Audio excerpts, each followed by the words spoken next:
إياك نعبد وإياك نستعين اهدنا الصراط المستقيم أعوذ بالله من الشيطان الرجيم بسم الله الرحمن الرحيم والصلاة والسلام على من لا نبي بعده محمد بن عبد الله وعلى آله وأصحابه الأخيار وسلم تسليما كثيرا ومن والاه.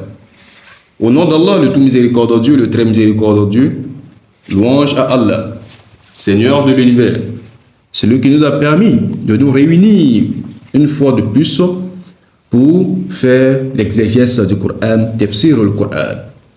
Pour rappel, lors de notre première rencontre, nous avons discuté sur l'importance du livre saint et toutes les informations requises telles que il faut bien sûr lors de nos explications expliquer le sabab nuzul, c'est-à-dire la cause de la révélation du Coran.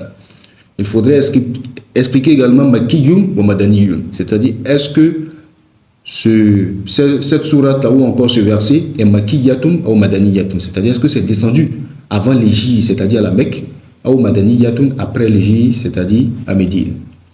Donc, pour cela, nous allons, Inch'Allah, commencer avec notre toute première sourate, la sourate al-Fatiha. Oui, la sourate al-Fatiha est une sourate noble de notre livre saint, Al-Qur'an, car elle regorge énormément de secrets et elle est d'une importance, d'une valeur capitale. Car cette sourate, Allah, bien sûr, l'a honorée à travers la prière, puisque c'est une obligation pour le musulman de lire sourate al-Fatiha dans chaque prière. Et en ce sens, le prophète Mohammed sallallahu alayhi wa sallam a dit La salata liman la yakra bi ummul kitab. C'est-à-dire, pas de prière pour celui qui ne lit pas la mère du livre, autrement dit, le Coran. Donc, sa prière est caduque, sa prière est nulle parce qu'il n'a pas récité al-Fatiha. Et Ummul Kitab, c'est aussi l'un des noms de la sourate al-Fatiha. Parce que la sourate al-Fatiha contient énormément de noms, beaucoup de noms. Oui, nous allons, Inch'Allah, essayer de les expliciter. Ce qu'il faudrait comprendre d'abord, c'est que la sourate al-Fatiha reflète de multiples dimensions parmi les plus connues. Al-Fatiha. Oui, Al-Fatiha, signification, c'est-à-dire l'ouverture, ou encore le prologue. Le prologue, quand on veut lire un livre, que ce soit en français, en anglais, etc., lorsqu'on veut ouvrir la première partie de ce livre, ou encore la première page de ce livre, on écrit le prologue, ou encore l'ouverture. Donc c'est la même chose, il faudrait comprendre par Al-Fatiha, parce que c'est la toute première sourate du Coran, la sourate 1. Et à partir d'elle débutent maintenant les autres sourates telles que Baqarah, Al-Imran, etc., jusqu'à Nas. Et nous avons rappelé la fois dernière que le Coran contient 114 sourates. Donc la première est Al-Fatiha et la dernière est, bien sûr, An-Nas. Et nous avons dit, donc nous disons tout à l'heure là que Al-Fatiha signifie le prologue, l'ouvrant. Donc ce nom est dû au fait que cette sourate ouvre le Coran, comme on l'a rappelé, et est récitée au début de chaque unité de prière.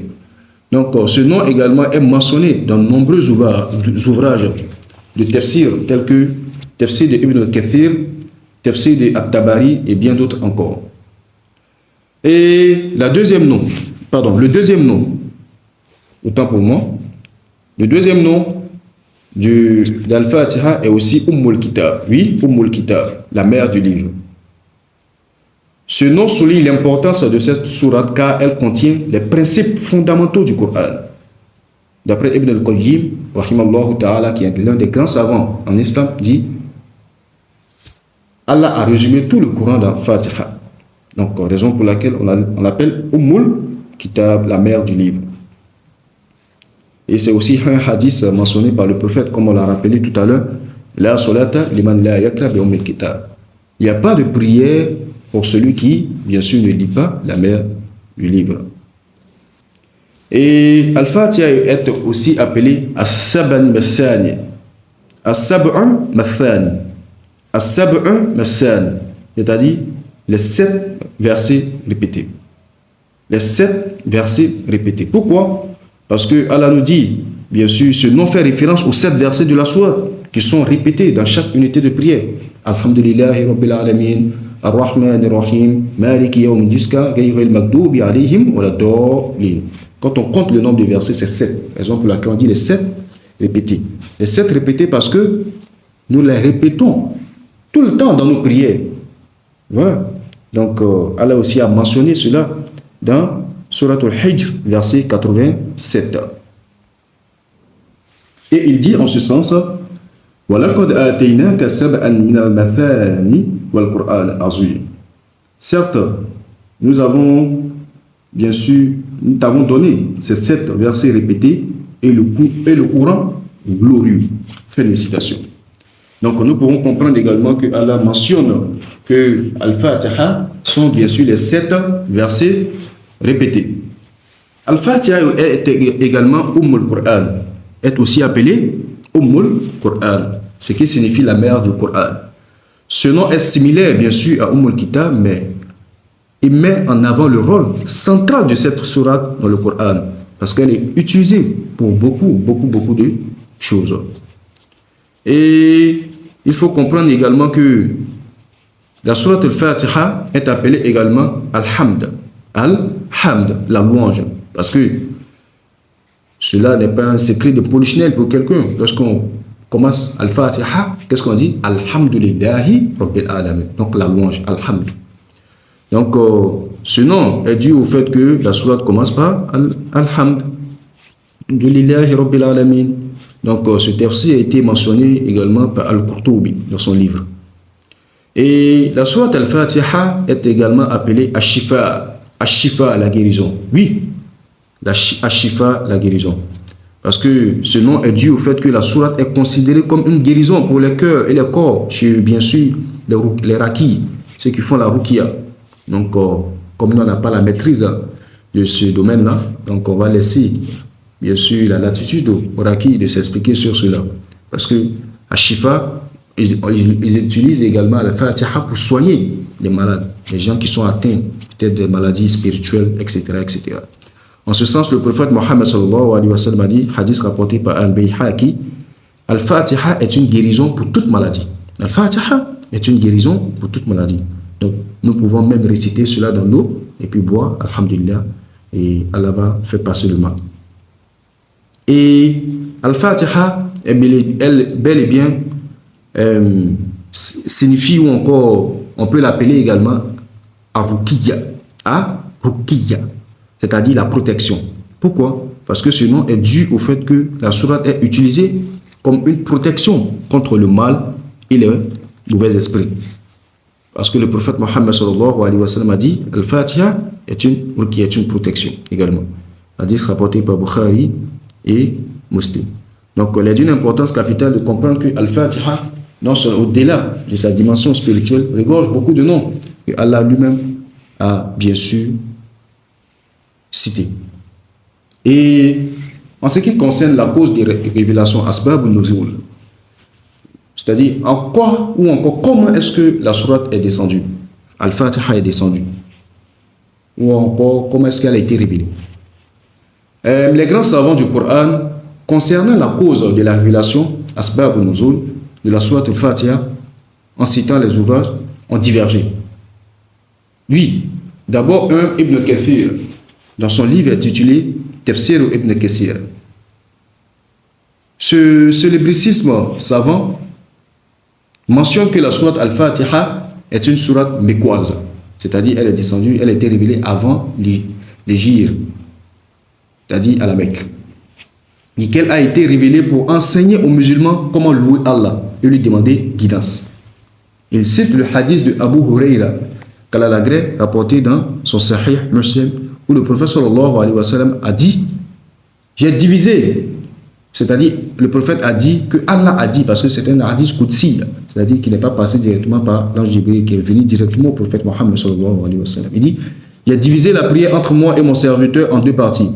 Quand le serviteur dit Alhamdulillahi Rabbil Alamin, louange à Allah, Seigneur des mondes, Allah répond, mon serviteur m'a loué. etc., etc. Ce hadith est un peu long, nous allons essayer de faire l'économie de cela. Donc, Ibn Kathir souligne que cette sourate est un dialogue entre Allah et son serviteur, ce qui explique son importance dans la prière, et il ne mentionne pas de cause spécifique de révélation à ce moment si ce n'est ce hadith-là. D'après At-Tabari, un grand savant également, qui dans son livre intitulé Tafsir At-Tabari, rapporte que plusieurs récits concernant la révélation de Al-Fatiha, dont le plus célèbre qui est un récit attribué à Ibn Abbas qu'Allah l'agrée, selon lequel les compagnons ont demandé au prophète sallallahu alayhi wa sallam une sourate à réciter dans leur prière, et Allah a alors révélé Al-Fatiha. Cependant, At-Tabari lui-même, c'est-à-dire ce grand savant-là, note que ce récit est faible, est daïf. Pourquoi? Parce que sur le plan de la chaîne de transmission isnad, il y a un dedans qui n'est pas conforme aux lois, bien sûr, de transmission. Mais c'est ce qu'il a pu trouver. C'est comme quelqu'un qui part au marché, on lui dit il faut acheter des oignons verts. Il dit, je suis parti là-bas, voici ce que j'ai pu trouver. Même si je sais que ce n'est pas de la bonne qualité, mais c'est au minimum ce que j'ai trouvé qui est là. Voilà, donc la raison pour laquelle il mentionne cela. Même après, il dit que ce hadith-là n'est pas solide et faible. Quant à Al-Qurtubi, qui est bien sûr un grand savant, Al-Qurtubi, dans son tafsir, explique que Al-Fatiha a été révélé pour enseigner aux musulmans comment s'adresser à Allah dans la prière. Il mentionne que cette sourate est mécoise et qu'elle a été révélée en réponse à une demande des compagnons. Il cite également le hadith de Abu Huraira rapporté dans son Sahih Muslim qui montre que Al-Fatiha est un dialogue entre Allah et son serviteur. Donc, Al-Qurtubi insiste sur le fait que cette sourate est la clé même de la prière parce qu'elle contient tous les éléments essentiels de la foi islamique. Une fois que nous ne récitons pas Al-Fatiha dans notre prière, sachez qu'elle est caduque, elle est nulle. Donc, lui, il soutient également que Al-Fatiha est une sourate mécoise. Du fait du hadith d'Abu Huraira où Allah dit, il est divisé, bien sûr, Al-Fatiha, la prière entre moi et mon serviteur. Lorsqu'il dit Alhamdulillahi Rabbil Alamin, il dirait que mon serviteur m'a loué. Ar-Rahman Ar-Rahim, mon serviteur m'a glorifié. Maliki Yawmiddin, etc., etc., jusqu'à la fin. Quant à As-Suyuti, qui est aussi un grand savant, bien sûr, de tafsir, dans son livre intitulé Al-Itqan fi Ulum al-Qur'an, il mentionne que Al-Fatiha est la première sourate complète révélée au prophète Mohammed sallallahu alayhi wa sallam. Il rapporte plusieurs avis sur sa révélation. Certains disent qu'elle est mécoise, d'autres disent qu'elle est médinoise, cependant, il penche pour l'avis qu'elle est mécoise. Oui, parce que As-Suyuti cite également le récit d'Ibn Abbas qu'Allah l'agrée, selon lequel les compagnons ont demandé une sourate à réciter dans leur prière, et Allah a révélé Al-Fatiha. Mais il note que ce récit est faible, mais qu'il est souvent cité pour expliquer la révélation de cette sourate, mais n'exclut pas le hadith où Abu Huraira mentionne que Allah a dit au prophète sallallahu alayhi wa sallam, il a divisé la prière entre moi et mon serviteur. Quant à Al-Wahdi, qui est aussi un grand savant, bien sûr, nous expliquons tous ces éléments-là pour que on puisse mieux comprendre un peu la cause des révélations et pourquoi ces savants-là divergent autant sur les causes, c'est-à-dire de révélations. C'est important pour nous de comprendre un peu le sens et la quintessence de cette noble sourate. Al-Wahdi, dans son livre Asbab al-Nuzul, rapporte plusieurs récits concernant la révélation. Mais il mentionne notamment le récit le plus solide ou encore le plus juste parmi, qui fait consensus chez les savants, c'est-à-dire qui fait bien sûr mention d'accord chez les savants. C'est selon lequel bien sûr, Ibn Abbas aurait dit que certains ont demandé au prophète sallallahu alayhi wa sallam une sourate à réciter dans leur prière et la sourate a été bien sûr révélée. Mais il dit que bien sûr cette parole ou encore ce hadith-là est fait. Mais le hadith qui est bien sûr authentique, c'est bel et bien le hadith de Abu Huraira où Allah mentionne qu'il a divisé la prière entre lui et son serviteur. Donc Ibn al-Jawzi penche également à ce effet-là.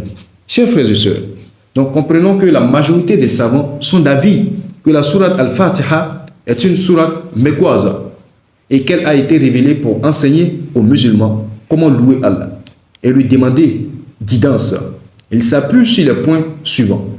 Son rôle central dans la prière, Parce que Al-Fatiha est récité dans chaque unité de prière, raka'at, ce qui montre son importance. Le hadith de Abu Huraira également, parce que ce hadith rapporté dans son Sahih Muslim montre que Al-Fatiha est un dialogue entre Allah et son serviteur.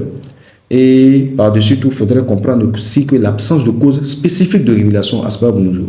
Donc la plupart des savants considèrent que Al-Fatiha n'a pas de cause de révélation, mais penche au minimum sur le hadith de Abu Huraira. Donc, en résumé, l'avis de la majorité des savants est que Al-Fatiha est une sourate mécoise, révélée pour enseigner aux musulmans comment louer Allah et lui demander guidance, sans cause spécifique de révélation autre que son rôle central dans l'adoration. Qu'Allah nous permette de comprendre et de méditer sur les enseignements de cette noble sourate et de l'appliquer dans nos vies. Amin. Ya Rabbal Alamin.